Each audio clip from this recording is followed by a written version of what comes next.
శ్రీ వెంకటేశ్వర స్వామి వారికి అపారమైనటువంటి భక్తులైనటువంటి మీ అందరికీ నా నమస్కారం. మనం గత 2 సంవత్సరాలుగా కూడా అనేక విశేషాలు అనేక ఛానళ్ళలో మనం చెప్పుకుంటూ వస్తున్నాం.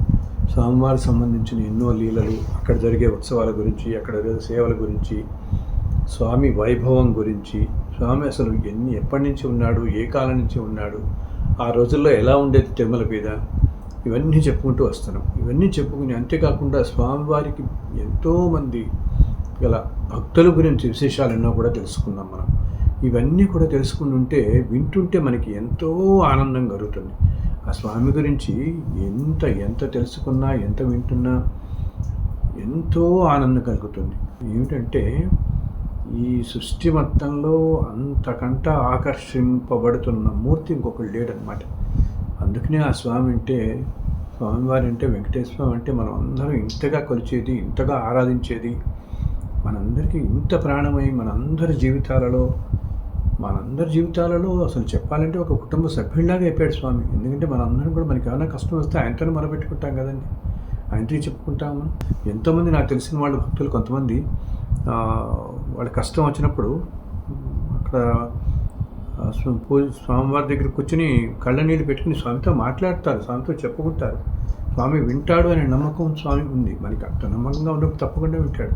లేదా ఏదో సమయంలో మీకు భోజనే ఎక్కర్లేదు, మీకు కష్టం కలిగినప్పుడు, కష్టం ఏది మనకి ముందు చెప్పారు కదా, సో కష్టం కలిగినప్పుడు స్వామి దగ్గర నుంచుని, స్వామి జస్ట్ ఒక ఫోటోకు నుంచుని, లేదా స్వామిని మనస్సులో తెలుసుకుని, నాయన ఈ కష్టం నేను భరించలేకపోతున్నాను, అసలు ఎందుకు ఇచ్చావు తండ్రి, ఇది నాకున్న కష్టం, ఇది నాకున్న బలహీనత, ఇది నేను చేసిన తప్పులు, ఇవి ఇలా ఉంది, ఇవన్నీ కూడా మనస్ఫూర్తిగా అన్నీ చెప్పుకొని ఈ కష్టాలు భరించలేకపోతున్నాను స్వామి, నన్ను ఈ కష్టాల నుంచి తొందరగా బయటపడి అంటే ఆయన మన జీవితంలో అద్భుతమైనటువంటి ఎంతో మనం ఏమంటాము మిరకిల్స్ అంటాం కదా, అట్లా విపరీతమైన బ్రహ్మాండమైన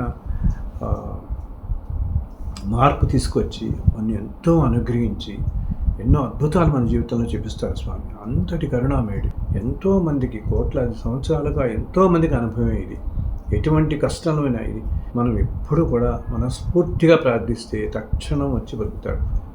అదే అంటారు కదా, అంటే పలికే కొండలు రాయడు అని చెప్పి అదనమాట. స్వామి గురించి వింటుంటే మనం ఆయనకు సంబంధించిన లీలలు కానీ విశేషాలు కానీ ఎవరికన్నా జరగనివ్వండి, ఎవరికి జరిగినా వింటుంటే ఎంతో ఆనందం కలుగుతుంది. ఎందుకు అసలు ఆ స్వామి ఆనందం లేడు, అందరికీ ఆనందం ఇచ్చేవాడు. సో స్వామికి సంబంధించింది ఏ విశేషం మనం ఏది తలుచుకున్నా, ఏది వింటున్నా ఎంతో ఆనందం కలుగుతుంది. అటువంటివి ఒక 2-3 సంఘటనలు, 2-3 విషయాలు మనకి ఈరోజు మనం తలుచుకుందాం. కాస్త మనసుకి ప్రశాంతంగా ఉంటుంది. ఇటువంటి వాటి ప్రస్తుతం నేను చెప్తూనే ఉన్నాను కదా, కాలం అస్సలు బయట బాగాలేదు, ఎవరికీ కూడా మనశ్శాంతి లేదు. ఎన్నో కుటుంబాలలో అనేక కష్టాలు పడుతున్నారు, ఊహించడానికి కష్టాలు పడుతున్నారు. అసలు ఏమిటంటే కొన్ని కుటుంబాలు చక్కగా సాఫీగా సాగిపోతున్న కుటుంబాలలో ఎటువంటి ఊహించడానికి కష్టం ఒక్కసారిగా వచ్చి పడుతోంది. ఇవన్నీ ఎందుకు, బయట ధర్మం అనేదే సరిగా లేక, అలాగే ప్రతి వ్యక్తి కూడా ఇప్పుడు నేను చెప్తున్నట్టు ఎన్నో 30-40 జన్మల్లో పడాల్సిన కర్మ అంతా ఒక్కసారి తోసుకురావడంతో ప్రారంభ కర్మ మనుషులకి ఇన్ని కష్టాలు పడుతున్నారన్నమాట.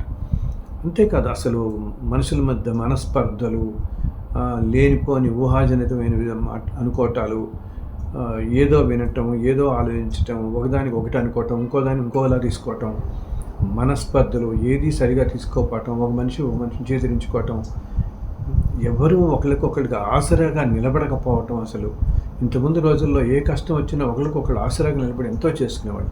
ఇప్పుడు అది లేకపోవటం, ప్రతి చిన్నదాన్ని కూడా ఒక డిస్టార్టెడ్ యాంగిల్లోనే మనం చూడటం, ప్రతి మనిషి కూడా ఎవరే మాట్లాడినా ఒక టాంజెన్షియల్ యాంగిల్, డిస్టార్ట్ యాంగిల్లోనే చూడటం. ఇవన్నీ ఏంటి, కాల పరిస్థితి ఇలా ఉండటం వల్ల ఎవరిని మనసు గబుక్కుని ఒకరిని చివుక్కుమనేలాగా మనం ఏదో మాట్లాడటం, అకారణంగా ఒకరిని నిందించటం, అండ్ మనం ఏదో ఒకటి విని ఇంకేదో 4 మాట్లాడటం, అసలు అర్థం అనేది లేకుండా రకరకాలుగా మాట్లాడటం, ఇవన్నీ మనుషుల్ని ఎంతో బాధ పెడుతున్నాయి. ఇవి ఎంతోమంది జీవితాల్లో జరుగుతున్నాయి. ఎంతోమంది జీవితాల్లో నేను నిత్యం చూస్తున్నాను. ఎన్నో రకాల మానసిక అశాంతులు అవుతున్నారు. ఒకరినొకరు అర్థం చేసుకోకపోవటం, ప్రతిదానికి అపార్థాలు తీసుకోవటం, దీనివల్లనే అన్నదమ్ముల మధ్య, అక్క చెల్లెల మధ్య, స్నేహితుల మధ్య, సొంత తల్లిదండ్రులతో పిల్లలకి, భార్యాభర్తల మధ్య ఇలా ఎన్నెన్నో మనస్పర్ధలు రావటం ఇవన్నీ జరుగుతుందన్నమాట.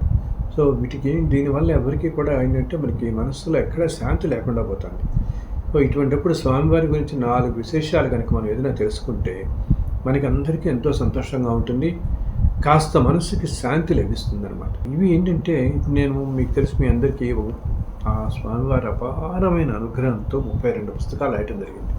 దాంట్లో ప్రతి పుస్తకం వెనకాల ఎన్నో విశేషాలు జరిగి ఎన్నిటికో అసలు నేను బాహ్యంగా చెప్పకూడదు, కొన్ని ఇవన్నీ భగవంతునికి సంబంధించినవి అని చెప్పి నేను అనేక లీలలు నా జీవితంలో జరిగినవి, ముఖ్యంగా 2000 సంవత్సరం నుంచి ఇప్పటిదాకా జరిగినవి ఈ పుస్తకాలన్నీ రాయటం అప్పటి నుంచి నేను రాసాను. జరిగినవి చాలా మటుకు నేను అంత బాహ్యంగా చెప్పలేకపోతున్నాను. 2 రకాలు. ఒకటి నిజంగా కలియుగంలో కూడా ఈ రోజులు ఇలా జరుగుతాయా అని చెప్పి శంకించడం అనిపిస్తుంది అందరికీ కూడా. అదొకటి కొన్ని ఏంటంటే దైవానికి సంబంధించినవి ఎవరెవరి అనుభూతులు వాళ్ళకే ప్రత్యేకంగా ఉంటాయి మనకనమాట. కొన్ని అనుభూతుల్ని మాత్రం నలుగురితో పంచుకుంటే చాలా మనకి ఆనందకరంగా ఉంటుంది. స్వామివారి భగవంతుల లీలలు ఎవరితో పంచుకున్నా ఆనందమే, ఎన్ని విన్నా కూడా మనకు ఆనందమే కదా. నాకనే కాదు, ఇప్పుడు మీకు ఎవరికైనా ఏదైనా జరిగింది నాకు చెప్తున్నా కూడా ఎంతో సంతోషం. మన ఇళ్లలో ఎవరు చెప్పుకుంటున్నా అసలు ఎందుకు, మనం ఏదో బస్సులో వెళ్తుంటేనే, ట్రైన్లో వెళ్తుంటేనే మన పక్కింటి వాళ్ళు మనకి పక్క వాళ్ళు ఎవరో కనపడి వాళ్ళు ఏవో విశేషాలు చెప్తుంటారు. అప్పుడు మనకి ఎంతో ఆనందం కలిగిస్తుంది, ఎంతో అనిపిస్తుంది కదా మనకి. ఇదంతా ఏంటి, వెంకటేశ్వర స్వామి అంటే అంతటి ఆనందకారకుడు, అంత మంగళకారకుడు అనమాట. దానివలనే మనందరికీ కూడా ఇంత ఆనందం కలుగుతుంది. ఆ స్వామి గురించి ఒక్క మాట విన్నా, ఎక్కడన్నా ఎవరన్నా ఏదైనా చెప్పుకుంటున్నా 4 మాటలు మనం కూడా విన్నామంటే మన మనసు ఎంతో ఉప్పొంగుతుంది మనకది. అటువంటి విశేషాలు నాకు చెప్పుకున్నాం ఈరోజు. ఇలా నేను రాసిన పుస్తకాల్లో ప్రతి పుస్తకం వెనకాల ఎన్నో విశేషాలు చూశానమాట. ఏంటి, ఒక్కొక్కప్పుడు నాకు ఆ స్వామి అలా కూర్చొని చెప్తున్నట్టుగా అనుభూతి కలగటం, లేకపోతే వినిపించటం, కొన్నిటికేమో రకరకాల దేవతలే నాకు అనిపించి చెప్పటం, ఒక్కొక్కసారి అసలు ఆ కంటి ఎదురుకుండా అంతా అలా జరుగుతున్నట్టు నాకు అనిపించటం. ఒక్కొక్క పుస్తకం సుబ్రహ్మణ్యవతం నేను రాసినప్పుడు దాంట్లో 6 కథలు రాశాను, 6 క్షేత్రాలకు సంబంధించినవి. అప్పుడు రాసినప్పుడు నా కంటికి ఎదురుకుండా ఆ 6 క్షేత్రాలు అలా కొన్ని వేల సంవత్సరాల క్రితం 6 క్షేత్రాల్లో కలిగినటువంటి విశేషాలన్నీ నా కంటికి అలా కనపడ్డాయి. అవి నేను రాసుకుంటూ వెళ్ళాను. అదంతా సుబ్రహ్మణ్యేశ్వరుడి యొక్క అపారమైన కరుణ అనమాట. ఇలాగా రకరకాల పుస్తకాలు ఆయన అలా కనపడి ఒక నేను దాంట్లో ఇంటర్వ్యూలో కూడా చెప్పాను కదా, బాలమురుగన్, చిన్న బాలసుబ్రహ్మణ్యం చిన్న పిల్లవాడిలాగా వచ్చి నా టేబుల్ ఎదురుకుండా కూర్చున్నాడు. మహేశ్వరత్వం రాస్తున్న రోజుల్లో ఇలా కూర్చొని చూస్తుండేవాడు, ఏం రాస్తున్నానని. అంటే తన తండ్రిదే కదా, మరి ఎంత సంతోషపడతాడు. ఇప్పుడు మన తండ్రి గురించి ఎవరైనా చెప్తుంటే మనం ఎంత ఆనందపడతాం. 4 మంచి మాటలు ఎక్కడ మన తండ్రిని ఎవరైనా అంటుంటే, అటువంటిది ఏదైనా పోడుతున్నా ఏదైనా చక్కగా చెప్తుంటే సో ఎంతో సంతోషం అనిపించి ఆయన అలా కొంచెం చూస్తుండేవాడు. సో బ్రహ్మాండమైన అనుభూతులు ఇవన్నీ కూడా అనమాట. అప్పుడు తర్వాత కొంతకాలానికే నేను ఈ సుబ్రహ్మణ్యవతం రాశాను. అది రాస్తున్నప్పుడు అన్నీ నాకు అలా కనపడ్డాయి అనమాట. 6 క్షేత్రాల్లో నేను చూసింది మాత్రం ఒక తిరుత్తని క్షేత్రం మాత్రమే. మిగిలిన 5 క్షేత్రాలు ఇప్పటికీ చూడలేదు. ఇవన్నింటినీ కూడా తమిళనాడులో వాళ్ళు ఆర్పడై వీడంటారనమాట. 6 ప్రసిద్ధమైన క్షేత్రాలు. ఆ క్షేత్రాల్లో జరిగినవన్నీ అలా కనపడుతుంటే రాశాను. ఆ విధంగా నేను రాసిన పుస్తకాల్లో శ్రీ వెంకటేశ్వర దర్శనం అనే పుస్తకం ఒకటి. ఈ వెంకటేశ్వర దర్శనం అంటే ఏంటంటే, మనం తెలుసు మన హిందూ పూజా విధానాల్లో ప్రతి పూజలో కూడా మనం ముందుగా కేశవాయ మహా, నారాయణ మహా, మాధవాయ మహా అనుకుంటూ వెళ్ళిపోతుంటాం. 24 కేశవనామాలు అంటాం వీటిని. ఈ 24 కేశవనామాలు విష్ణువుకి ఎంతో ప్రీతికరమైనటువంటి అనమాట. అందుకనే ప్రతి పూజా విధానంలోనూ కేశవనామాలు చదువుతాం అందరూ కూడా. మనం ఒక్కోసారి గమనించాం, ఏ పూజా విధానంలో అయినా కూడా ముందుగా విష్ణువు చేసిన పూజా విధానాలన్నింటిలో 24 కేశవనామాలు తప్పకుండా పురోహితుడు బ్రాహ్మణుడు చదువుతాడు. మనకి కూడా అవి ఎంతో పవిత్రమైనవి, ఎంతో శక్తివంతమైనవి. అసలు ఆ 24 నామాలు రోజు ఒక్కసారి మనం చదివితే అంటే నామాలు తలుచుకున్నా కూడా అనమాట ఎన్నో జన్మల పవాలు పోతాయి. మన మనసుకి ఎంతో ప్రశాంతత కలుగుతుంది. అయితే చాలామందికి ఈ నామాల యొక్క అంతరార్థం తెలియదు అనమాట. ఏమిటి అసలు కేశవాయ నమః అంటే ఏంటి, నారాయణ మహా అంటే ఏంటి, మాధవాయ మహా అంటే ఏమిటి, సంకర్షణాయ మహా, గోవిందాయ మహా, మత్సూదనాయ మహా, ఇట్లా అంటాగా త్రివిక్రమాయ మహా, వామనాయ మహా అనుకుంటూ పెడతా అంటాం కదా. అదోచ్చమాయ మహా, పురుషోత్తమాయ మహా, ఇలా ఒక్కొక్క నామానికి అసలు ఏమిటి విశిష్టత ఒక్కొక్కటి. ఇప్పుడు కేశవాయ నమః అంటే ఏమిటి, నారాయణ నమః అంటే ఏమిటి అంటే మనం వింటున్నాం, కానీ ఒక్కొక్క నామానికి విశిష్టత ఏమిటి అంటే తెలుసుకుంటే ఇంకా ఆనందం కలుగుతుంది మనకి.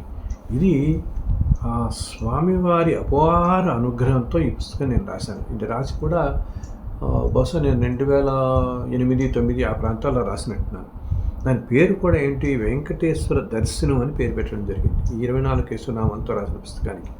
ఒక్కొక్క నామం గురించి ఇప్పుడు కేశవాయ నమః అంటాం మనం, అంటే కేసి అనే రాక్షసుని సంహరించిన అందువల్ల శ్రీమన్నారాయణ వాడు కేశవుడు అనబడుతున్నాడు. అలాగే గోవిందుడు అనే నామానికి అనేక అర్థాలు ఉన్నాయి. దాంట్లో ఒక అర్థం స్తుతింపబడిన వాడు అన్నమాట. కేశవ్ వెంకటేశ్వరుడు ఆ శ్రీమన్నారాయణుడి కంటే స్తుతింపబడ్డవాడు, అంతకంటే గొప్పగా స్తుతింపవాడు ఈ సృష్టిలో ఎవరుంటారు. సో అందుకనే గోవిందనామం అలా వస్తుంది అనమాట. అలాగా ప్రతి నామానికి సంకర్షణాయ నమః అంటే ప్రళయకాలంలో అందరు జీవులను తన లోపలికి ఆకర్షించుకునేవాడు సంకర్షణాయ నమః. మాధవాయ నమః అంటాం. మాధవాయ నమః అంటే పరావిద్య, పరావిద్యని మా అంటారు అన్నమాట. ఓకే, సో ఆ మా పరావిద్యకి కారణమైన వాడు, మూల కారణమైన వాడు కాబట్టి మా అపరావిద్య మా అంటాం కాబట్టి శ్రీమన్నారాయణుడు మాధవుడు అని పిలువబడుతున్నాడు. ఇలాగా ప్రతి నామానికి చాలా చాలా చాలా అర్థాలు ఉన్నాయి, ఎంతో విశేషంగా వివరించవచ్చు. ఈ 24 రూపాలు కూడా ఎంత విశిష్టమైనవంటే 24 రూపాల్లోనూ కూడా విష్ణువు 4 ఆయుధాలని కూడా 4 రకాలుగా ధరించి ఉంటాడు. ఒక్కొక్కటి ఇవన్నీ కూడా 4 చేతుల్లోనూ ఒక్కొక్క కాంబినేషన్లో ఉంటుందన్నమాట. మనకి ఒక్కొక్క రూపంలో ఒక్కొక్కటి. ఇవి ఎంత విశిష్టమైనటువంటి తిరుమల ఆలయంలో లోపల ఉండే ద్వారాలకి ఈ 24 కేశవనామాల మూర్తులు కూడా ఉంటాయి, చెక్కబడి ఉంటాయి లోపల. మనం మెయిన్ లోపలికి వెళ్తున్నప్పుడు అన్నమాట, స్వామివారిని దర్శించడానికి వెళ్ళినప్పుడు 24 కేశవనామాల కేశవమూర్తులు కూడా చెక్కబడి ఉంటాయి దాంట్లో, ఆ తలుపుకి అన్నమాట, ద్వారానికి చెక్కబడి ఉంటాయి మనకి. అంత విశిష్టమైనవి, అంత అపురూపమైనవి. సో ఈ పుస్తకం అయితే నేను రాసుకుంటున్నప్పుడు అలాగ ఒక ఫ్లో లాగా నేను వెళ్ళిపోతూ వచ్చాను. కేశవాయ నమః అంటే నాకు అలాగ వచ్చేసి ఫ్లో రాసుకుంటూ నారాయణ నమః అంటే ఇది అని ఉంది. ఇలా వెళ్ళాను. 24 నామాల గురించి రాశాను. రాసిన తర్వాత వెళ్ళి ప్రింట్ అయిన తర్వాత 24 ఆ పుస్తకం తీసుకుని తిరుమల వెళ్ళి స్వామివారికి హుండీలో సమర్పించి వచ్చాం. అది ఎంతోమందికి చాలా ఇష్టమైన పుస్తకం అయింది. ఇప్పుడు అది నా వెబ్సైట్లో కూడా ఉంటుంది, మీరందరూ కూడా చక్కగా డౌన్లోడ్ చేసుకోవచ్చు. దాంట్లో ఏ 3 నామాలు చదివినా ఆరోగ్యానికి ఎంతో మంచి కలుగుతుంది. చాలా విచిత్రం. నాకు ఈ పుస్తకం రాసిన 5-6 నెలల్లోనే నాకు బాగా గుర్తు, ఒంగోలు నుంచి ఎవరో ఒక ఆయన పెద్ద ఉత్తరం రాశారు నాకు. అది కూడా తెలుగులో DTP చేశారు. ఆయన అంటారు, ఆ రోజు ఆ పుస్తకం ఆయనకు వచ్చిందనమాట. అప్పుడు ఆ రోజుల్లో పేపర్లు అన్నింటిలో వచ్చేది ఈ పుస్తకాల గురించి, ఉచితంగా ఇస్తారు రాయచ్చని నా అడ్రస్ వచ్చేది. అసలు ఆంధ్రజ్యోతి, ఈనాడు, ఈ పేపర్లలో వీటన్నింటిలో కనీసం 400-500 సార్లు మన పుస్తకాల గురించి వచ్చి ఉంటుంది. ఇప్పుడు అందరూ అనుకుంటారు అదేమిటి స్వామి మేము చూడలేదు, ఎన్ని సంవత్సరాలుగా వస్తుంటాయని. ఎప్పుడు 2005 నుంచి ఇప్పటికీ ఒక 500 సార్లు అన్ని పేపర్లలో వివరంగా వచ్చింది. ఈ వెంకటేశ్వర దర్శనం ఆయనకు వెళ్ళింది. సో ఓ రోజు పూజ చేసుకుని పొద్దున్న ఈ వెంకటేశ్వర దర్శనం 24 నామాలు ఆ విశిష్టత అంతా చదువుకుంటూ వెళ్ళారు. ఆ చదవడానికి 30-40 నిమిషాల కంట నెమ్మదిగా చదివినా 40 నిమిషాలు పడుతుంది, అంతకంటే పడుతుంది. అన్ని నామాలు చదివి అలా నమస్కారం పెట్టుకోగానే స్వామివారికి ఆయన స్వామి అలా ఎదురుకుండా దర్శనం ఇచ్చాడు. పూర్తిగా శంఖచక్రాలతో అనేకమైన ఆభరణాలతో బ్రహ్మాండమైన దర్శనం ఇచ్చాడు ఆయనకి. ఆయన వెంటనే నాకు పెద్ద ఉత్తరం రాసి, నాకు ఆ స్వామి దర్శనమే కలిగిందండి, మీరు ఆ పేరు దానికి ఎలా ఎందుకు పెట్టారో కానీ కేశవనామాల పుస్తకానికి శ్రీ వెంకటేశ్వర దర్శనం అని చెప్పి మీరు పెట్టారు. 24 నామాలు చదవగానే సాక్షాత్తు నాకు ఆ స్వామి దర్శనం ఇచ్చాడు నాకు అని చెప్పారు.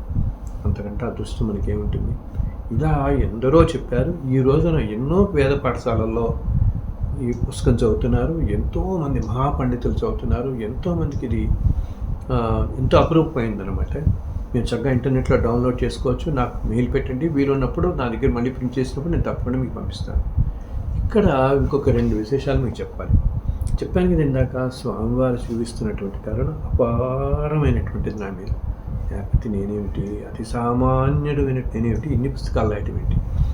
సో ఈ వెంకటేశ్వర దర్శనం, కేశవనామాలు ఇంతకుముందు కూడా రాసి ఉండొచ్చు కొంతమంది, నాకు తెలియదు.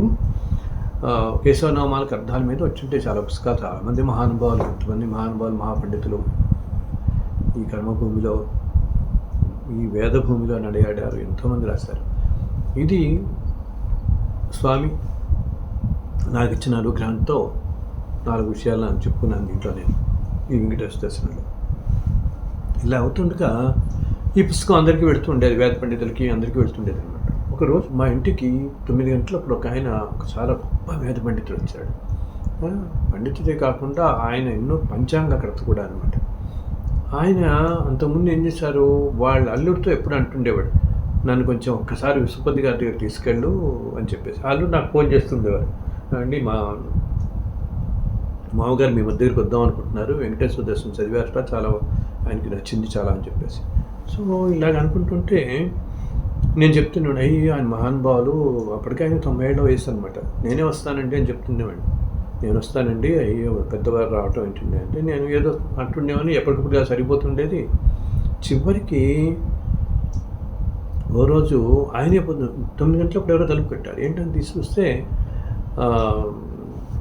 అంటే మా చెప్పాను కదా, మాకు తెలిసిన ఆయనను వాళ్ళ మామగారు ఇన్ని తీసుకుని వచ్చేసారు. ఆయన వచ్చారనమాట వాళ్ళ వాళ్ళని తీసుకుని. ఆయన లోపలికి రాగానే నాకు అప్పటిదాకా నేను పరిచయం లేదా, ఇంకా నాతో పాటు ఎవరు ఉన్నారు ఇంట్లో, అక్కడ ఇక్కడ విశ్వపతి ఎవరున్నారు, నేనండి అన్నాను. వెంటనే ఆయన ఒక మాట అన్నారు, మీరు నాకు శరణాగతి ఇచ్చేంత వరకు మిమ్మల్ని వదిలిపెట్టినాను నేను. నేనన్నాను, నేనేమి స్వామి మీ శరణాగతి ఏంటి. అప్పుడు నా వయసు ఎంత ఐ థింక్ 52 ఏళ్ళు అనమాట. ఆయనకేమో 90 సంవత్సరాలు. అన్న స్వామి మీకు నేను శరణాగతి ఇవ్వటువంటి అంటే, లేదు మీరు నన్ను అనుగ్రహించానని చెప్పండి, అప్పుడు మీ చేతుల్లో పెడతాను. అయ్యో అని చెప్పి నేను, అయ్యో లేదు స్వామి అని చెప్పి ఏదో కాస్త మంచివి చెప్పి, లేదండి అంత భగవంతుని అనుగ్రహం తప్పితే ఏం లేదు, ఈ పుస్తకాలు లాంటివన్నీ కూడా అంతకంటే నాకు తెలీదు, నేను రాసుకుంటూ ఏదో వెళ్ళిపోతున్నాను, ఆయన అనుగ్రహంతో రాయగలుగుతున్నానండి అని చెప్పి ఆయనకి అనేక నమస్కారాలు పెట్టి నెమ్మదిగా ఆయన సంధాయించి అలా నా పక్కన కూర్చోబెట్టుకున్నాను. నా ఎదురుగానే పక్కన కూర్చోబెట్టాను. కాసేపోయిన తర్వాత ఆయన మాట చెప్పారు. ఏంటంటే నిజంగా నాకు అది వింటే ఒళ్ళు జలధరించింది, కలియుగంలో ఇటువంటివన్నీ సాధ్యమా మనకని చెప్పేసి. ఆయన అన్నారు, నాయన నేను నిన్ను శరణాగతి ఎందుకు అడిగాను, అనుగ్రహించమని నిన్ను ఎందుకు అడుగుతున్నాను అంటే, ముందు నేను నిన్ను ఒక వ్యక్తిగా నేను చూడట్లేదు, ఒక మనిషిగా చూడట్లేదు. ఈ జీవితంలో, ఈ జన్మలో నీ ద్వారా అనేకమైనటువంటి రావాలి విశేషాలు, ఇక్కడికి ఈ లోకానికి కావాలి, తర్వాత తరాలకు ఎప్పటికీ నిలిచిపోతాయి ఇవన్నీ కూడా. అందుకోసం ఒక కారణ జన్ముడిలాగా నువ్వు వచ్చావు. ఎందుకంటే నువ్వు రాసిన పుస్తకాలు ఇప్పటికి నేను 3-4 చదివాను. వాటిల్లో వెంకటేశ్వర దర్శనం పుస్తకం నేను చదివాను. ఎంతో అద్భుతంగా ఉంది వెంకటేశ్వర దర్శనం. విష్ణువుని కేశవనామాల గురించి ఇంత తేలిక భాషలో ప్రతిదీ వాటి అంతరార్థం తెలుపుతూ, అంతేకాకుండా నువ్వు రాసిన సెంటెన్సెస్ అన్నింటిలో కూడా ఎంతో వైబ్రేషన్ ఉంది దాంట్లో. అటువంటి అక్షరాలు అన్నీ కూర్చి రాసావు నాయన, నువ్వు ఎలా రాసావు అది, అందుకని నిన్ను ఎట్లాగైనా చూడాలనుకున్నాను, నిన్ను అనుగ్రహించింది అడిగింది అందుకే అని చెప్పన్నారు అనమాట. అని నేను ఇంకొక విషయం నీకు చెప్తాను. నువ్వు దీంట్లో ఈ పుస్తకంలో అసలు ఈ వెంకటేశ్వరుడు, తిరుమలలో కొండ మీద ఉండే వెంకటేశ్వరుడు అంటే ఎవరు అని చెప్పి ఈ కేశవనామాలకి ఆపాదిస్తూ వెంకటేశ్వర దర్శనం అని రాసావు కదా నువ్వు. 24 నామాలకి రాసావు. కేశవ నమః, నారాయణ మహా అనుకుంటూ విష్ణువుని వర్ణిస్తూ, ఇవి వెంకటేశ్వరుడికి ఆపాదిస్తూ స్వామివారి గురించి నువ్వు రాసావు. ఇక్కడ నీకు ఒక విశేషం చెప్పాలి. ఇది నేను దీంట్లో ఎన్నో విషయాలు ఉన్నాయి, అసలు చాలా విశేషాలు ఉన్నాయి. నేను చిన్నప్పుడు అనమాట, ఆయన అన్నారు, ఎప్పుడో నా చిన్నప్పుడు 1965, 66 ఆ ప్రాంతాల్లో కంచి మహాస్వామి వారు తిరుమల స్వామివారి దగ్గరికి వచ్చారు. వచ్చినప్పుడు అప్పుడు నేను వేద పాఠశాలలో వేదం చదువుకుంటూ ఉండేవాడిని. అప్పుడు స్వామివారితో పాటు నేను కూడా తిరుమల వెళ్ళాను. తిరుమల వెళ్ళినప్పుడు స్వామివారు నాకు కొన్ని విశేషాలు చెప్పారు. అక్కడున్న వెంకటేశ్వరుడు ఎవరు అని చెప్పి కొన్ని విశేషాలు చెప్పారు. ఆ విశేషాలలో ఆ రోజు అంటే ఇది ఎప్పటి మాట 66 అంటే అప్పుడు ఆల్మోస్ట్ ఎప్పుడో ఒక 40 ఇప్పటికంటే ఇంకా చాలా కాలం అయిందనుకోండి. ఆయన నా దగ్గర కలిసినప్పుడు 2007, 8 ఆ ప్రాంతాల్లో కలిశారనమాట.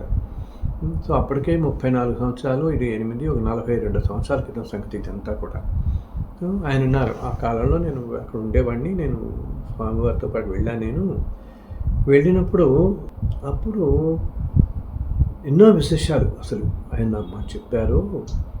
విశేషం ఏంటంటే వాటిల్లో ఆయన చెప్పిన ఒక 4-5 విశేషాలు ఈ విష్ణువుని వెంకటేశ్వరునికి ఇక్కడ ఆపాదిస్తూ చెప్పిన 4-5 విశేషాలు ఆ రోజు నుంచి నేను ఇప్పటిదాకా కూడా ఏ గ్రంథాలలో కానీ ఏ ప్రవచనాలలో కానీ ఎక్కడా నేను వినలేదు.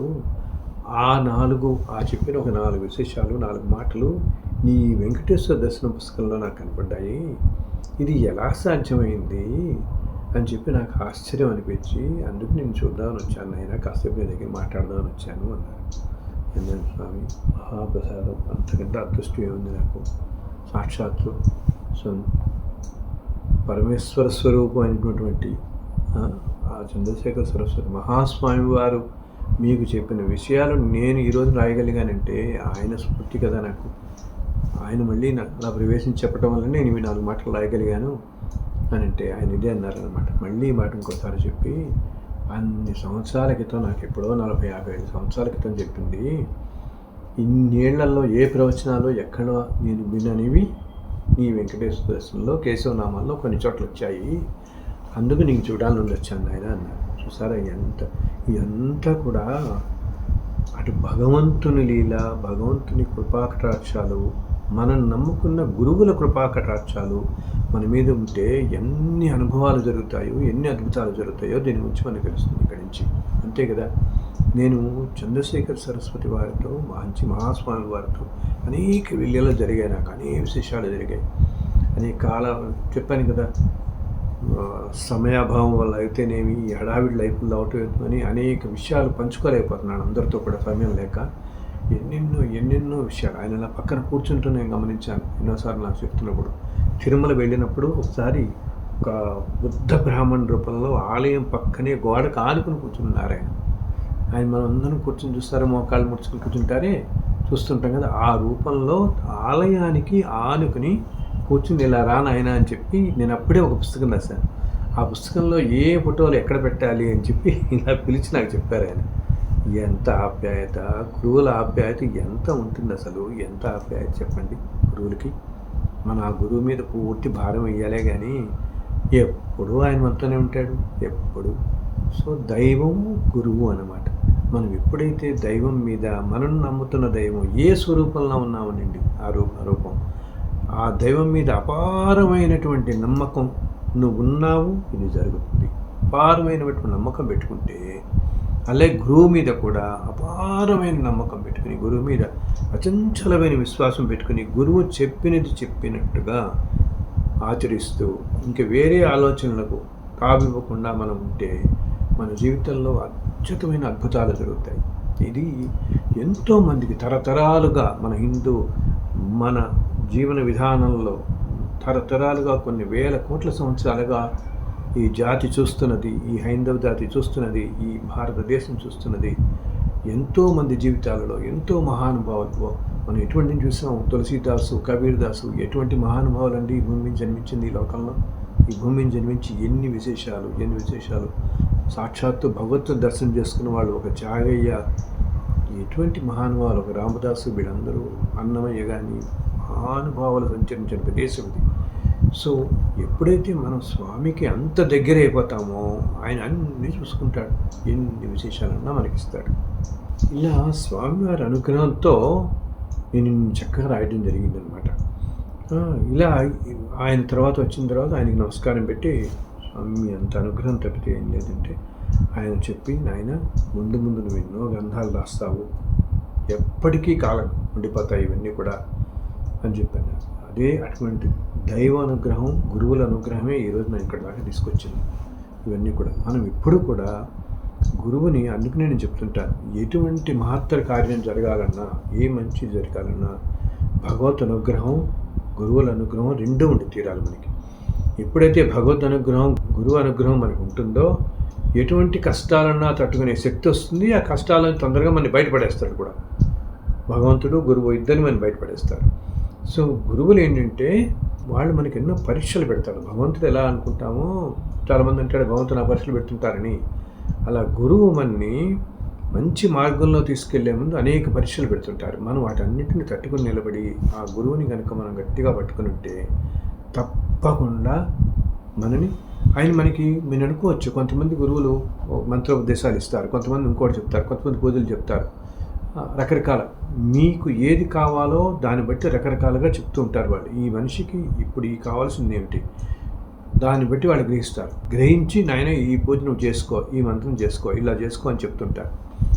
కొంతమంది ఏంటంటే ఇవి ఏమీ లేకుండా అని ఎంతో శక్తిమంతులు ఉంటారు గురువుల్లో. కొంతమంది వాళ్ళు కేవలం సంకల్ప బలంతోనే, అంటే మీరు వాళ్ళ దగ్గర కనుక ఒక అర్ధగంట అలా కూర్చున్నా, ఒక గంట సేపు కూర్చున్నా, కేవలం సంకల్ప బలంతో మీ ప్రారంభ కర్మని మొత్తం నశింపజేయగలుగుతారు, లేకపోతే కొన్ని జన్మలకు అవతలకు దోసేయగలుగుతారు. గురువుల యొక్క అంత అయితే ఉంటుంది అన్నమాట. అయితే అటువంటి గురువుల్ని మనం గ్రహించగలగాలి. ఇప్పుడు కలియుగంలో ఏమిటి, ప్రస్తుత కాలంలో నేను ఎప్పుడూ చెప్తున్నట్టుగా అటువంటి గురువులు మనకి కనపడటం ఎక్కడో చాలా దుర్లభం. మనకేంటి విపరీతమైన ఆర్తి ఉంటేను, అలాగే ఓపెన్ మైండెడ్తో మనం చూడగలి. గురువులు ఏంటంటే అందరూ కూడా ఈ రోజుల్లో మనుషుల్ని, మామూలు వాళ్ళందరినీ మాయలో పడేయడానికి చూస్తారు. ఎందుకంటే ఈ మాయ నుంచి వీళ్ళు బయటపడి వాళ్ళని గ్రహించగలగాలన్నమాట. ఆ గురుతత్వాన్ని, ఏమిటి తత్వం, గురువు అనే వాళ్ళని వాళ్ళు వేసుకున్నటువంటి వస్త్రధారణ కానీ, వాళ్ళు చేస్తున్న కర్మల వలన కానీ, వాళ్ళు మాట్లాడుతున్న మాటల వల్ల కానీ, వాళ్ళు ప్రవర్తిస్తున్న తీరు వల్ల కానీ మీరు ఏమాత్రం అంచనా వేయలేరు. ఇది మనం ఎప్పుడు గుర్తుంచుకోవాలి. అపారమైనటువంటి శక్తి లోపల ఉన్న గురువులు కొంతమంది బాహ్య ప్రపంచానికి అతి సామాన్యంగా కనిపిస్తారు మనకి. వాళ్ళు చేసే పనులకి మనకి ధర్మ సూక్ష్మాలు అసలు అర్థం కావన్నమాట వాళ్ళు చేస్తుంది. అసలు ఎప్పుడూ కూడా మనం మహాభారతంలోనే కూడా చూస్తాం, ఎన్నో ధర్మ సూక్ష్మాలు మనకి అందరూ ఉంటాయి ఎన్నో. అలా ఈరోజు మనం చెప్పుకుంటున్నాం ఏంటి, మహాభారత సమయంలో ఫలానా ఉంది, మనకి అర్థం కాలేదు. ఇప్పుడు ఇవన్నీ కొంతమంది అంటుంటారు కదా, ద్రౌపదికి 5 భర్తలు అని, ఇంకా ఇటువంటివి ఎన్నెన్నో వాటికి ఎన్నో రకాల ధర్మ సూక్ష్మాలు ఉంటాయి, మనకి తెలియనివి అన్నమాట, మనకి అంతుబట్టనివన్నీ. అలా ఇప్పుడు మనం ఈ రోజున మహాభారతంలో, రామాయణంలో ఉన్న వాటి గురించి మనం మాట్లాడుకుంటున్నాము. అలాగే కొంతమంది మహర్షులు చేసిన లీలలు, అవన్నీ లీలలు మామూలు మానవ దృష్టితో, ఈ లౌకిక దృష్టితో మనం చూడలేము, వాటిని మనకు అర్థం కావన్నమాట. అవన్నీ కూడా కొన్ని ఎంతో పారమార్థికత ఉంటుంది వాటి వెనకాల, అది మనం గ్రహించగలగాలి. అది చాలా కష్టం. అలా ఇప్పుడు కూడా కొంతమంది మహానుభావులు వాళ్ళ ప్రవర్తన తీరు బట్టి కూడా మనం పాతకాలంలో మనం చాలామంది వింటుంటాం అన్నమాట. ఏంటి, ఊళ్ళల్లో మనకి ఎంతోమంది మహాపురుషులు అవధూతుల రూపంలో సంచరిస్తుండేవాళ్ళు. అసలు వాళ్ళు చేసే పనుల వల్ల కానీ వాటి గురించి మనం ఏం గ్రహించలేం. వాళ్ళు అలా చూసుకుంటే అయ్యో ఏదో పిచ్చివాడు అనుకుంటాం. కానీ వాళ్ళ లోపల సాక్షాత్ భగవత్ స్వరూపం, భగవంతు అంశలతో వచ్చిన వాళ్ళు, భగవంతుడు వాళ్ళ దగ్గర కూర్చుంటారు, రాత్రి కూడా వచ్చి సాక్షాత్తు భగవంతుడు. అటువంటి నేను చూస్తాను, శివాంశ సంభూతులు, దత్తాత్రేయ స్వరూపాలు, ఎంతోమంది నడయాడినటువంటి అద్భుతమైన నేల మన భూమి మనది. మీరు అందుకని నేను చెప్తున్నాను, ఎప్పుడన్నా మీకు కనపడితే అటువంటి గురువులు, ఆ గురువుని ఎటువంటి పరిస్థితుల్లో వదిలిపెట్టద్దు. ఆ గురువు ఇలా ఉన్నారా, అలా ఉన్నారా, ఇలా చేస్తున్నారా, ఇవన్నీ కూడా మిమ్మల్ని మాయలో పెట్టడం కోసమే గ్రహించండి. గురువు శక్తి మీకు తెలుస్తుంది, కొన్నాళ్ళకి మీరు గ్రహించగలుగుతారు. ఏంటంటే ఈ గురువు ఎంతటి గొప్పటివాడు అని కూడా మీరు గ్రహించగలుగుతారు. ఎవరి దగ్గరైతే కూర్చున్నప్పుడు మీ కష్టాలన్నీ మర్చిపోతున్నారో అక్కడ గుర్తుంచుకోండి, మీ మనస్సుకి ఒక తెలియని విచిత్రమైన ఆనందం కలుగుతుంది అన్నమాట. అద్భుతమైన ఆనందం కలుగుతుంది. ఆనందాన్ని మీరు మాటల్లో చెప్పలేరు. అలాగే మీకున్న కోరికలన్నీ కూడా ఆ క్షణంలో మీకు కనిపించావు అనమాట. ఒక గురువు దగ్గర కూర్చున్నారనుకోండి, ఒక అర్ధగంట సేపు కూర్చున్నప్పుడు మీకు ఏ ఆలోచన రావటం లేదు, మనసులో ఏ కోరిక కలగట్లేదు, అసలు కాలం అలా సమ్మించినట్టుంది, మీ కష్టాలన్నీ మీరు మర్చిపోతారు ఆ కాసేపట్లో. ఏదో అడుగుదాం ఈ గురుగారు అనుకుంటారు. అన్నీ మర్చిపోయి ఒక ప్రశాంతమైన స్థితిలో ఎక్కడైతే ఉంటున్నారో ఏ వ్యక్తి దగ్గర, ఆ వ్యక్తి ఎంతో పరమ ఉన్నతమైనటువంటి స్థాయిలో ఉన్న గురువు అని గ్రహించండి. వ్యక్తి రూపంలో మనందరి మధ్య ఇప్పటికీ ఒక దక్షిణామూర్తి, ఎంతో మహానుభావులు, ఎంతో శివాంశ సంభూతులు ఉన్నారు, హనుమంత సంభూతులు ఉన్నారు. హనుమంతుడి యొక్క అపారమైన అనుగ్రహంతో మన మధ్య తిరుగుతున్న వాళ్ళు ఉన్నారు. అలాగే విష్ణువు యొక్క అపారమైన అనుగ్రహంతో, వెంకటేశ్వర స్వామి వారి విష్ణు స్వరూపం, ఈ స్వామివారి స్వరూపంతో కానీ, సుబ్రహ్మణ్య స్వరూపంతో కానీ, అంశలతో కానీ తిరుగుతున్న వాళ్ళు మన మధ్యని అతి సామాన్యుల్లాగా ప్రవర్తిస్తూ మన మధ్య తిరుగుతున్న వాళ్ళు ఉన్నారు. వారి దగ్గర మీరు ఎటువంటి భేషజాలు, ఏ ఆలోచనలు ఏమి కాకుండా, ఇందాక చెప్పానే ఆ ప్రవర్తనలన్నీ మనకు ధర్మస్పృష్టంలో మనకు అర్థం కావని వెళ్ళి కూర్చుని, ఎక్కడైతే మీరు అన్ని మర్చిపోయి మీకు మనసు ప్రశాంతంగా అనిపిస్తుందో ఆ వ్యక్తి దగ్గరికి ఏంటంటే వీలున్నసారి మీరు దర్శించుకోవాలనిపించాలి, కూర్చోవాలనిపించాలి. ఎందుకనిపిస్తుంది? మన బాహ్యానికి, మన కంటికి, మన మనసుకి, వీటన్నిటికీ కూడా ఎప్పుడు కూడా లాజిక్కి, తర్కానికి వెళ్ళిపోతుంది అనమాట. వేరే సోల్ లోపల అంతరాత్మ మాత్రం తర్కం తీసుకోవాలి. ఇప్పుడు అంతరాత్మ మాత్రం సత్యం గ్రహిస్తుంది.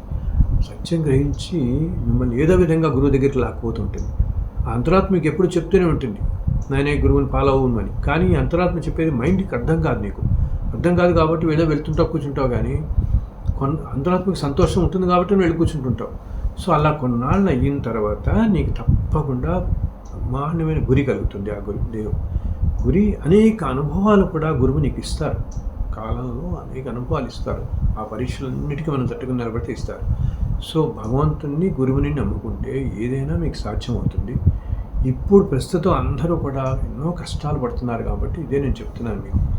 మంచి భగవంతుని మీకు నచ్చిన రూపంలో ఆ స్వామిని మనసారా ప్రార్థించండి. మీకు వీలుంటే పూజలు చేయండి, కర్మలు చేయండి. లేదా మీకున్న హడావిడి ఉద్యోగాలు పడిపోతుంటే కనీసం నామం జపించండి. ఆ భగవంతుని నామం జపించండి. ఆర్తితో కోరుకోండి స్వామిని ఈ కష్టాల నుంచి బయటపడేవి తప్పకుండా మీరు పడేస్తాడు. అలాగే గురువుని ఆశ్రయించండి. ఇప్పుడు 6 నెలలకు, సంవత్సరానికో వెళ్ళి కాసేపు గురువు దగ్గర కేవలం కూర్చున్నంత మాత్రమునే. బికాజ్ ఆ గురువుకి మీ పూర్వజన్మలు, ముందు జన్మలు అన్నీ తెలుసు. మీరు ఇప్పుడు ఈరోజు అనుభవిస్తున్న ప్రారంభ కర్మకి పూర్తి అర్థం, ఎంతకాలం మీరు అనుభవిస్తున్నారు, ఎందుకు అనుభవిస్తున్నారు అన్నీ తెలుసు. సో అవన్నీ కూడా కేవలం సంకల్ప మాత్రము చేతనే ఆ గురువు మీద తీసేస్తాడు. సో మీరు కావాల్సిందల్లా స్వచ్ఛమైన మనసుతో వెళ్ళి ఆయన దగ్గర ఉండండి. ఇది ఎప్పుడు మీరు గుర్తుంచుకుంటే ప్రస్తుతం జరుగుతున్న కష్టకాలం నుంచి బయటపడి వీటిలో మీరు సుఖమైన జీవితం గడపగలుగుతారు. అండ్ ఈ సొసైటీకి ఎంతో మంచి పనులు చేయగలుగుతారు. సమాజానికి ధర్మంగా ఉండండి చాలు. ఆ ధర్మమే మిమ్మల్ని రక్షిస్తుంది. మీరు ధర్మంగా ఉంటే భగవంతుడే మిమ్మల్ని అటువంటి గురువు దగ్గరికి మనం తీసుకెళ్ళిపోతాడు. మిమ్మల్ని తీసుకెళ్ళి అక్కడ కూర్చోబెడతాడు. అసలు మన ఆలోచన అనేది ఎలా వస్తుంది మనకి? మన పూర్వజన్మ ప్రారంభ కర్మలు బట్టే మన ఆలోచన వస్తుంది మనకి. ఒక మంచి పని చేస్తున్నా, చెడు పని చేస్తున్నా పూర్వజన్మ ప్రారంభ కర్మల బట్టి ఆలోచన పోతుంది మనకి. ఈ ఆలోచనలను కూడా మనం ఎప్పుడైతే ఆర్తితో, సంకల్పంతో గట్టిగా పెట్టుకున్నామో అటు భగవంతుడు, ఇటు గురువు మీ ఆలోచనలు కూడా మార్చగలుగుతాడు. మంచి సన్మార్గంలో పడేస్తాడు. మిమ్మల్ని తీసుకెళ్ళి మంచి ఆలోచనలు వచ్చేలా చేస్తాడు. ఈ రోజున సమాజంలో గొప్ప గొప్ప పనులు చేస్తున్న వాళ్ళందరికీ అటువంటి అలాగే మెసేజెస్ రావటం వల్లే వాళ్ళు ఎన్నో మంచి కార్యాలు చేస్తున్నారు, మంచి పనులు చేస్తున్నారు. మనకి వాళ్ళు కొలుస్తున్న గురువో, కొలుస్తున్న దైవమో, అనుసరిస్తున్నటువంటి గురువో వీళ్ళని ఈ మార్గంలో తీసుకెళ్తున్నాడు అనమాట. ఇది మళ్ళీ మన దానికి వద్దాం కాసేపు. ఇందా చెప్తున్నానుగా వెంకటేశ్వర దర్శనం, కేశవనామాల గురించి. అసలు ఎన్ని నామాలు ఆయనకి, స్వామివారికి కొన్ని వేల నామాలు, సహస్రనామం. మనం విష్ణు సహస్రనామం అంటాం కదా. అసలు సహస్రం అంటేనే అనంతమైనటువంటి అనమాట. 1000 అని ఒక లెక్క ఉన్నటువంటిది అనంతమైనటువంటి. దాంట్లో ఒక నామం ఉంటుంది కదా, అమేయ అంటే అసలు ఏమాత్రం సర్వం వ్యాపించి ఉన్నవాడు, ఆది అంతా లేనివాడు, ఇన్ఫైనైట్ అనమాట, అమేయటువంటి. అన్ని నామాలు కూడా ఉన్నాయి. మనం విష్ణు సహస్రనామాల నుంచి ఇన్ని నామాలు చూసుకున్నాం. దీనితో పాటు ఎందరు మహర్షులు, ఎందరు గొప్ప పండితులు ఎన్నెన్ని నామాలతో ఆ స్వామిని పిలిచారు మనకు చెప్పండి. మనం వింటుంటాం కదా, ఎన్నెన్నో కొత్త కొత్త నామాలు వింటుంటాం కదా మనం. ఎన్ని నామాలు ఆ స్వామికి. ఇలా వీటిల్లో కొన్ని కొన్ని నామాలు ఎంతో విశిష్టత కలిగి శక్తివంతమైనటువంటి ఉంటాయి. అటువంటిది ఈ 24 కేశవనామాలు కూడా ఇంత శక్తివంతమైనటువంటి అన్నమాట. సో ఇందాక చెప్తున్నట్టుగా మీకు తర్వాత ఈ పుస్తకం ఎంతోమందికి వెళ్ళి ఎంతోమంది నిత్యం చదువుతున్నారు, ఎన్నో వేద పాఠశాలలు చదువుతున్నారు. మన మహానుభావుడు పుల్లెల శ్రీరామచంద్రుడు గారు ఉండేవారు. ఆ రోజుల్లో నేను బద్ధకం కొద్దీ, దురదృష్టం కొద్దీ ఆయన కలవలేకపోయాను నేను. ఆయన రోజు ఫోన్ చేసి అన్నారనమాట, మా కీసరకిలో వేద పాఠశాల ఒకటి ఉంది, అక్కడ మా పిల్లలందరికీ మీ పుస్తకాలు ఇద్దాం అనుకుంటున్నాము, ఒక్కసారి మాకు వెంకటేశ్వర వ్రతకల్పం ఒకటి, వెంకటేశ్వర దర్శనం పంపిస్తారా అన్నారు. అంతకంటే మహాప్రసాదం ఉంటుంది. పంపించాను. ఆయనకి ఎంతో నచ్చింది ఈ పుస్తకం. అలాగే తిరుమల వేద పాఠశాలలో ఒక ఆయన ప్రిన్సిపాల్ గారు ఉండేవారు. ఆయన ఉన్నప్పుడు రామ్మూర్తి గారు అని ఉండేవారు. ఆయన ఉన్న కాలంలో ఆయన ఒకసారి ఇలాగ మన పుస్తకాలు చూసి అడిగితే అప్పటికప్పుడు వెంటనే తెప్పించి పిల్లలందరికీ కూడా, తిరుమల వేద పాఠశాలలో పిల్లలందరికీ, ఉపాధ్యాయులందరికీ ఈ వెంకటేశ్వర దర్శనం పుస్తకం ఇవ్వటం జరిగింది. ఇది అసలు నేను రాస్తున్నాను అని ఎక్కడ అనుకోను. ఈ జన్మకి మనం ఏదన్నా ఒకటి లోకంలోకి రావాలంటే ఒక పెన్ను, కాగితం, ఒక సాధనం రావాలి కదా. సాధనం కోసమే ఇగో ఈ ప్యాంటు, షర్టు, ఇది ఈ జీవిత విధానం. ఏదో ఒక జన్మ తీసుకోవాలి ఒక చోట. మనం జన్మ తీసుకుని లోకానికి వెళ్ళిపోతే చాలు మనకి. ఇంకా ఇవి ఎవరో ప్రింట్ చేశారా, వీళ్ళు అన్నారా, ఈ గోళం నాకు అసలు ఏమీ సంబంధం లేదు. నేను అందరితో ఇదే చెప్తుంటాను. అసలు యాక్చువల్గా ఈ పుస్తకం ఇలాంటి ఒక విషయం గుర్తొస్తుంది నాకు. ఒక 2010లోనో ఎప్పుడో నాకు ఒకళ్ళు ఈ పుస్తకాన్ని వాళ్ళ వివాహంలో పంచుకున్నారు అని చెప్పి నాకు ఒక కాపీ పంపించారు. దాంట్లో వాళ్ళే ప్రింట్ చేసిన, వాళ్ళు నాకు చెప్పడం కూడా చెప్పలేదు. వాళ్ళు ప్రింట్ చేసుకుని ఒక 2 కాపీలు పంపి ముందు పేజీలో ఆ వివాహం అది వేసుకున్నారు వాళ్ళు ఏదో. అయితే వాళ్ళకి ఒక ప్రముఖ పీఠాధిపతి చెప్పారట, ఆయన ఈ పుస్తకం ఇవ్వండి, చాలా మంచిది, అందరికీ కూడా ఎన్నో కష్టాల నుంచి బయటపడుతుంది. అసలు ఆ పుస్తకానికే మనం ఆరా అంటామే, దివ్యమైన శక్తి ఉంది ఆ పుస్తకం రక్షిస్తుంది అని చెప్పేసి. సో అప్పుడు వాళ్ళు చెప్పారు అది. ఆ తర్వాత కొన్నాళ్ళకి ఇంకోసారి ఏమైంది, సో అప్పుడు వాళ్ళు పంపించారు ఈ పుస్తకం. అలా ఎంతోమంది బిల్డ్ చేస్తున్నారు. అంతేకాకుండా ఒక టైంలో నాకు తెలియని కూడా తెలియదు, ఎవరో నాకు చెప్పారు. ఆ రోజుల్లో ఈ భక్తి మ్యాగజైన్ ఉండేది. ఆ మ్యాగజైన్ వాళ్ళు ఒక చిన్న సప్లిమెంట్లో ఇస్తుండేవాళ్ళు. ఒకసారి సప్లిమెంట్ 24 కేశవనామాలది ఈ పుస్తకం ఇచ్చారు సప్లిమెంట్ కింద వాళ్ళు. దాంతోపాటు ఇప్పటికి కూడా కొంతమంది దగ్గర అది ఉంటుంటుంది. వాళ్ళు నాకు ఎప్పుడు చెప్తుంటారు అనమాట, ఈ పుస్తకం మాకు ఎప్పుడో వచ్చిందండి, ఇట్లా ఉంది, దాంతోపాటు అదే జెరాక్స్ తీసుకుంటూ వాడుకుంటూ ఉంటారు. వీటన్నిటిలో కూడా ఎక్కడా నా గొప్ప అనే మాది లేస మాత్రమైనా లేదు. మనుషుల యొక్క అహంకారమే ఎక్కడికైనా తీసుకెళ్తుంది. నాకు అసలు సంబంధం లేదు. చెప్తున్నాను, ఒక నోటి నుంచి రావాలి వాక్కు, పుస్తక రూపంలో వెళ్ళాలి, లోకానికి ఉపయోగపడాలి, అంతే. ఈ ఒక సాధనం కింద మనం వచ్చిన వాళ్ళం అంతే తప్పితే ఇవన్నీ అంతకంటే మించి ఆలోచన చేయకూడదు. నేను ఎప్పుడు చేయను అసలు. ఇంకొకటి ఏంటి, ఇలాగా ఇంకొక విశేషం మీకు చెప్తాను ఈ పుస్తకం గురించి. ఒకరోజు నాకు ఒక ఆయన ఫోన్ చేశారు. ఫోన్ చేసి, బాబు నీకు విషయం చెప్దాం అనుకుంటున్నాను, ఈ వెంకటేశ్వర దర్శనం పుస్తకం చదివాను, దాంట్లో నువ్వు చోట ఒక 4 పేరాలు నాకు తలుచుకుంటేనే ఎంతో సంతోషం అనిపిస్తుంది, అసలు ఒళ్ళు జలదరిస్తుంది అనమాట. ఒక 4 పేరాలు నాకు చెప్పారు, పలానా పేజీలో ఈ పేరా, పలానా పేజీలో ఈ పేరా అని చెప్పి కోట్ చేశారు. కోట్ చేసి ఆయన ఒక మాట అంటారు, నాయన మనకి 108 ఉపనిషత్తులు ఉన్నాయి, ఎప్పటి నుంచో వస్తున్నవి. ఆ ఉపనిషత్తుల్లో కొన్ని ఉపనిషత్తులన్నీ కూడా నారాయణుని ఎన్నో విధాలుగా ప్రతిపాదించారు. నారాయణునే పరమేశ్వర తత్వం, ఈ రూపం విశ్వమత్తుడానికి కారణమైనటువంటి విశ్వాత్మకుడు అంటాం కదా. ఇట్లాగా నారాయణ తత్వాన్ని ప్రతిపాదిస్తున్న ఉపనిషత్తులు కొన్ని ఉన్నాయి. ఇవి అసలు అయితే ఈ కాలక్రమంలో ఈ ఉపనిషత్తుల్లో చాలా చాలా సారాంశం తగ్గిపోయింది మనకి. ఈరోజు 108 ఉపనిషత్తులు ఎక్కడన్నా లభిస్తున్నప్పటికీ కూడా ఎంతో తగ్గిపోయింది. మొట్టమొదటి కాలంలో ఉపనిషత్తుల్లో ఉన్నవన్నీ కూడా ఈరోజు అంశాలు మనకి కనిపించట్లేదు. వీటిల్లో కొన్నిట్లో ముఖ్యంగా. అయితే అలా కొన్ని ఉపనిషత్తులు గురు పరంపరలో వస్తుండగా కొంతమంది గురువులతోనే దురదృష్టం కొద్దీ ఆగిపోయాయి. అక్కడ కొన్ని తర్వాత తరాలకు వెళ్ళలేదు. ఇప్పుడు నేను ఒక 2 ఉపనిషత్తులు గురించి కొన్ని విశేషాలు కేవలం ఒక ఇద్దరికీ తెలిసి ఇప్పుడున్న వాళ్ళల్లో. నాకొకరికి కాశీ విద్యాపీఠలో ఒక మహాపండితుడు ఉన్నాడు. మా ఇద్దరికీ మాత్రం ఆ ఉపనిషత్తుల్లో 2 ఉపనిషత్తుల్లో శ్రీమన్నారాయణుల వారి గురించి మహావిష్ణువు యొక్క ఈ వ్యాపకత్వం, సర్వవ్యాపకత్వం గురించి, సర్వరూపాలు, ఈ సృష్టిలో సర్వం ఆయనే కదా. కొండలు, గుట్టలు, లోయలు, అరణ్యాలు, అడవులు, సర్వజన అన్నిటిలోనూ చలనం ఉన్నవి, చలనం లేనివి, అన్నిటి అందు, నీటి అందు నారాయణుడే కదా. నీటి అందు ఎక్కడ అన్ని స్వరూపాలు సృష్టి మొత్తం మనం చదువుకుంటాం కదా, సర్వం వ్యాప్తి నారాయణుడు అని. అన్నిటి అంతరస్య బహిష్య, మొత్తం అంతర్బహిష్య, అన్ని రూపాలు అన్ని చోట్ల ఆయన వ్యాపించి ఉంటాడు. ఈ తత్వాన్ని ప్రతిపాదిస్తున్న విశేషాలు కొన్ని ఆ 2 ఉపనిషత్తులు ఉన్నాయి. కొన్ని వాటిల్లో ఆ విశేషాలు కేవలం మా ఇద్దరికే తెలుసు. ఇప్పుడు అవి నీ పుస్తకంలో నేను చూశాను. ఒక 4 పారాగ్రాఫ్స్లో నువ్వు అక్కడక్కడ రాసావు వాటి గురించి. నీకు ఎలా తెలిసింది అసలు ఈ ఉపనిషత్తులన్నీ నువ్వు ఎప్పుడు చదివావు? ఈ 108 ఉపనిషత్తులు ఎలా చదివావు నువ్వు? మిగతావన్నీ కూడా ఎన్నో ఉపనిషత్తుల్లో వాక్యాలన్నీ కూడా వచ్చాయి, నువ్వు రాసావు, చూశాను. అవి సరే పుస్తకాలు చదివి ఉండొచ్చు, అక్కడక్కడ ఇప్పుడు మీకు అవైలబిలిటీ ఉన్నాయి కాబట్టి వచ్చి ఉండొచ్చు, అది నీ గురు పరంపరలో నీకు తెలిసి ఉండొచ్చు.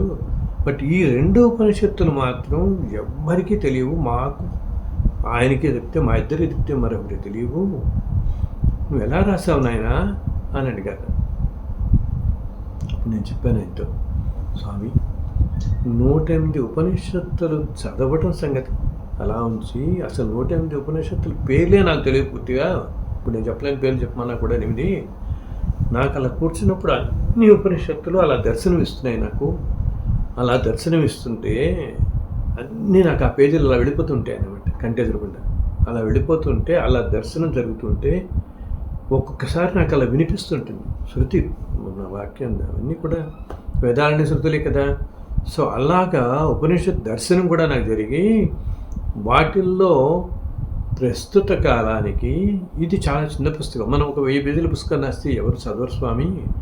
అందుకని చెప్పి నేను నారాయణుని తత్వాన్ని ప్రతిపాదించిన విశేషాలు కొన్నిటిని మాత్రం నేను రకరకాల ఉపనిషత్తుల్లో నా కంటికి అలా కనపడుతున్నవన్నింటినీ, అది కూడా నారాయణుడి లీలతో నా కంటికి కనపడ్డాయి. ఇవన్నీ కూడా అలా దృశ్యంలాగా వెళ్ళిపోతూ, శృతిలాగా నా కంటికి వినపడుతూ, చక్కగా అర్థమవుతూ నాకు అన్నీ కూడా అక్కడక్కడ అవన్నీ నారాయణ తత్వాన్ని రాసుకుంటూ వెళ్ళాను. అందుకనే నాకు తెలీదు.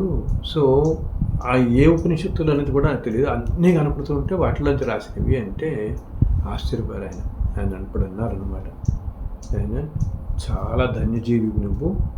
ముందు కాలంలో విష్ణువు గురించి, ఇంకా అనేక దేవతల గురించి ఎన్నో పుస్తకాలు రాస్తావు. ఇవి కొన్ని వేల సంవత్సరాల దాకా నిలిచిపోతుంటే తరతరాలుగా తర్వాత కాలానికి అని అన్నారు. అంతకంటే అదృష్టం సార్, మహా అదృష్టం అని చెప్పి ఆయనకు నమస్కారాలు పెట్టి ధన్యవాదాలు చెప్పి, ఎప్పుడు మీ అనుగ్రహం మా మీద ఉండాలి అని చెప్పి అన్నారనమాట. చూశారు కదా ఎంత ఇదో ఏంటంటే భగవంతు అనుగ్రహం అంత అపారంగా ఉండటం, ఎంత విశేషంగా అడగటం, ఇదంతా ఎన్నో జన్మల పుణ్యఫలములన్నీ సాధ్యపడింది. సో ఆ 2 నాకే అసలు ఒళ్ళు జరించింది అనమాట. ఎలా వచ్చాయి దాంట్లో. సో దాంట్లో ఈ రోజున వెంకటేశ్వర దర్శన పుస్తకంలో ఉన్నవన్నీ కూడా ప్రతీదీ విష్ణువుని ప్రతిపాదించడమే వస్తుంది వెంకటేశ్వర రూపంలో మనకి. దాన్ని అన్నీ కూడా అసలు యజ్ఞవాల్కుడితో వస్తుంది, అమ్మవారిది వస్తుంది, రకరకాలన్నమాట. ఎన్నో విశేషాలు, ఒక్కొక్క యుగంలో జరిగిన కొన్ని విశేషాలు వస్తాయి అతి తేలిక భాషలో. అండ్ ఆ అక్షరాల వెనకాల ఎంతో శక్తి నిగూఢంగా ఉంటుంది. మీరందరూ చెప్తుందని అదే అనమాట. సో ఇలాగా మీరందరూ వీలున్నప్పుడల్లా అప్పుడప్పుడు మీరు ఇంటర్నెట్లో డౌన్లోడ్ చేసుకోవచ్చు ఆ పుస్తకం. చిన్న పుస్తకమే ఉంటుంది. ఆ కేశవనామాలకు చదవండి, ఎంతో ఆనందం పొందండి, కష్టాలన్నింటినీ విముక్తి పొందండి మీరు. ఇప్పుడు చూశారు కదా, దీన్ని బట్టి మనకు తెలుస్తుంది ఏమిటి? శ్రీమన్నారాయణుడు ఎంతో అపారమైన దయాకరమూర్తి, ఎంతో కరుణామయుడు అనమాట. ఆ స్వామిని కనుక మనం నమ్ముకొని కొలిస్తే మనకి దొరకనిది లేదు. మహాపెన్నిది, అద్భుతమైన పెన్నిది. అంతటి స్వామి మనకి ఇంత దగ్గరలోనే ఉంటే మనం ఏదో ఆలోచించుకోవటం, చక్కగా స్వామిని వెళ్ళండి, దర్శించుకోండి, ఆయన నామాలు ఏదో కేశవ, నారాయణ, గోవింద ఏదో తలుస్తూ ఉండండి. అది మిమ్మల్ని అన్ని కష్టాల నుంచి బయటపడగలుగుతుంది. ఈ 24 కేశవనామాలు మీరు ఈ పుస్తకంలో వివరంగా చదవలేకపోయినా నామాలు మాత్రం అప్పుడప్పుడు పఠిస్తూ ఉండండి. కేశవ నమః, నారాయణ మహామానం ఏదో ఒకటి రోజు మొత్తంలో ఎన్ని నామాలు మీరు చదువుకోగలిగితే అన్ని నామాలు చదువుకుంటూ ఉండండి, చాలా మంచిది. వీలున్నప్పుడు ఆ పుస్తకంలో ఒక్కొక్క నామానికి అర్థం చదువుతుంటే ఆ వర్ణించిన తీరులో ఏంటంటే, మనం వర్ణించుతున్నప్పుడు నేను వాడిన అక్షరాలు వీళ్ళందరూ చెప్తారు, ఆ అక్షర సముదాయంలోనే నిగూఢమైన శక్తి ఉంది నాయన అని చెప్తారు వాళ్ళు. ఈ పుస్తకంలో అసలు అన్ని నామాలకి ఉన్న శక్తి అంతా నిశ్చిప్తమై ఉంది. దీంట్లో స్వామి దర్శనమే జరుగుతుంది ఆ పుస్తకాన్ని పూర్తిగా నమ్ముకుని చదువుకున్న వాళ్ళకి అని చెప్తుంటారనమాట.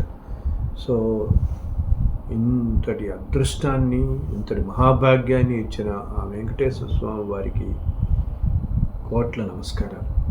అందుకనే నేను అనుకుంటుంటాను, ఆ స్వామికి ఏం చేస్తే మనం ఏమిచ్చి రుణం తీర్చుకోగలుగుతాము? ఇవన్నీ అసలు ఆ రుణం అనే మాట ఏమిటి? భగవంతుడితో మనకి ఏం చేసినా తీర్చుకోలేము. కానీ అయితే ఎప్పుడు ఆయన సేవలోను, ఆయన భక్తుల సేవలోను, భగవంతుడు ఎప్పుడూ కూడా ఆయనకి సేవించటం కంటే కూడా ఆయన భక్తులను సేవిస్తే చాలా సంతోషపడతాడట. ఎవరన్నా భక్తులు కష్టంలో ఉంటే మనం వెళ్ళి ఆయనకి అతనికి ఏమైనా సహాయం చేసామంటే ఎంతో ఆనందపడిపోతాడు ఆ స్వామివారు. ఆనందపడి వాడిని తరింపజేస్తాడు, మిమ్మల్ని తరింపజేస్తాడు. చక్కగా ఇద్దరు తరిస్తారు మీరు అన్నమాట. అందుకని తోటి వారికి సహాయం చేస్తూ మంచి ధర్మపదంలో ఉండండి. ఈ పుస్తకాలన్నీ నేను ఇలాగా ఇంకోసారి ఇంకో పుస్తకం గురించి చెప్తాను. నేను భజే శ్రీనివాసు అని ఒక పుస్తకం రాస్తాను. అదేంటి, 27 నక్షత్రాలకి సంబంధించి 27 కథలు. మనం ఒక్కొక్క నక్షత్రానికి వెంకటేశ్వర విష్ణు పరంగా భజే శ్రీనివాసు అని రాశాను. ఆ పుస్తకం కూడా ఎన్నో విశేషాలు జరిగే ఆ పుస్తకం రాస్తున్నప్పుడు మరొక్కసారి ఇంకో కార్యక్రమంలో నేను ఆ విశేషాలన్నీ కూడా మీతో పంచుకుంటాను. ఇవన్నీ కూడా ఈ కాలంలో చెప్తున్నాను కదండి, అందరికీ నేను ఎప్పుడు వినించుకునేది ఏంటంటే, ఇవి లోకానికి రావాలి అంతే. ఈ తర్వాత కాలాలలో ఎలా పెడతాయి, ఎవరు అందరికీ లోకానికి వెళ్ళిపోవాలి. ముందు నేను చెప్తున్నాను, ఎవరైనా చక్కగా పెళ్లి చేసుకోండి, ఎంతమందికైనా నలుగురికి ఇవ్వండి, నలుగురు సంతోషపడండి, నలుగురు ఉపయోగించుకోండి. లోకానికి భగవంతుడు మనకి అనుగ్రహించిన మహాప్రసాదాలు అన్నమాట ఇవన్నీ, ఇప్పుడు కాలానికి తగ్గట్టుగా. అసలు అంతతో చెప్తాను, వీటికి భగవంతుడి పుస్తకాలకు ఒక రైట్స్ ఏమిటండి, సత్యనారాయణ పుస్తకానికి ఉన్న రైట్స్ ఉంటాయి ఏమన్నా? ఒకటే నేను చెప్పేదల్లా ఏంటంటే, దయచేసి అమ్మద్దు వీటిని, వీలున్నంత వరకు ఫ్రీగా నలుగురికి పంచిపెట్టండి, నలుగురికి వెళ్ళండి. ఇప్పుడు మనం ఏదో షాప్కి ఇచ్చామండి పబ్లికేషన్స్కి, ఎక్కడో షాప్లో ఉంటుంది, ఎవరికి తెలుస్తుంది? ఈరోజు నిన్ను జీవితాలు బాగుపడాలి, నలుగురు జీవితాలు బాగుపడి ధర్మం నిలవాలి. అప్పుడే ఎప్పుడైతే భగవంతుడి మీద అపారమైన మన భక్తి వస్తుందో అప్పుడు మనం ధర్మాన్ని కూడా నిలబెడతాం. మనం ఆ ధర్మ ఆచరణ కూడా మనకు దాంతోపాటు అలా కలయికే వస్తుంది. భక్తి ధర్మం రెండు కూడి ఉంటేనే సంపూర్ణ సిద్ధి లభిస్తుంది. అప్పుడే లోకం అంతా సుఖంగా ఉండగలుగుతుంది అనమాట, శుభప్రదంగా సుఖంగా ఉండగలుగుతుంది. భక్తికి ధర్మం అనేది అలా అతుక్కుని ఉంటుంది, రెండు విడదీయరానటువంటివి అనమాట. రెండు ఎక్కడా విడదీయరానటువంటి, ఒక విధంగా చెప్పాలంటే రెండు ఒకే మూర్తి, ఒకే శక్తి యొక్క రెండు రూపాల్లాగా అనుకోండి. ధర్మం కూడా అంతే, ధర్మం అంటే భగవత్ స్వరూపమే, అంతే కదా. రామో విగ్రహం ధర్మ అంటాము మనం, అంటే భగవంతుడే ధర్మస్వరూపం.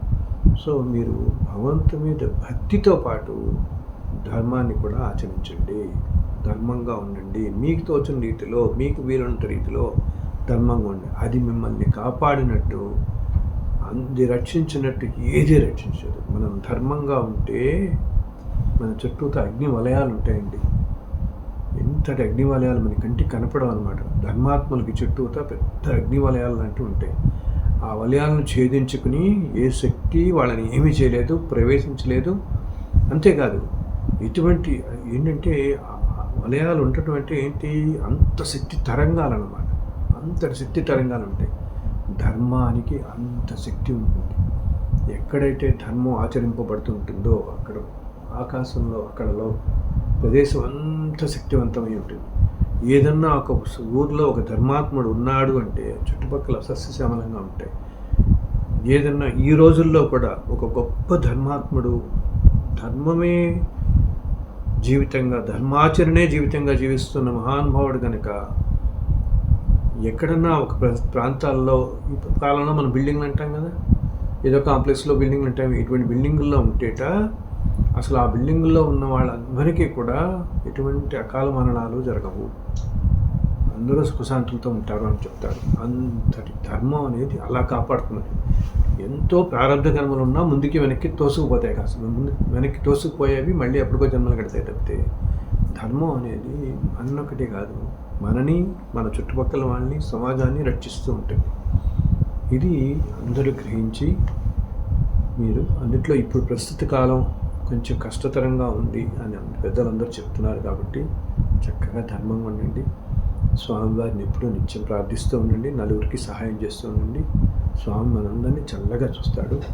ఈ కొత్త సంవత్సరం, వచ్చే సంవత్సరం మీ అందరి జీవితాల్లో శుభప్రదంగా జరగాలని ఆ స్వామివారిని అనేక విధాలు ప్రార్థిస్తూ మీ దగ్గర సెలవు తీసుకుంటున్నాను. మళ్ళీ ఇంకోసారి ఇంకొక పుస్తకం గురించి అద్భుతమైన విశేషాలు తెలుసుకొని మనందరం సంతోషిద్దాము, అనేక విషయాలు ముచ్చరించుకుందాము. ఓం నమో వెంకటేశాయ.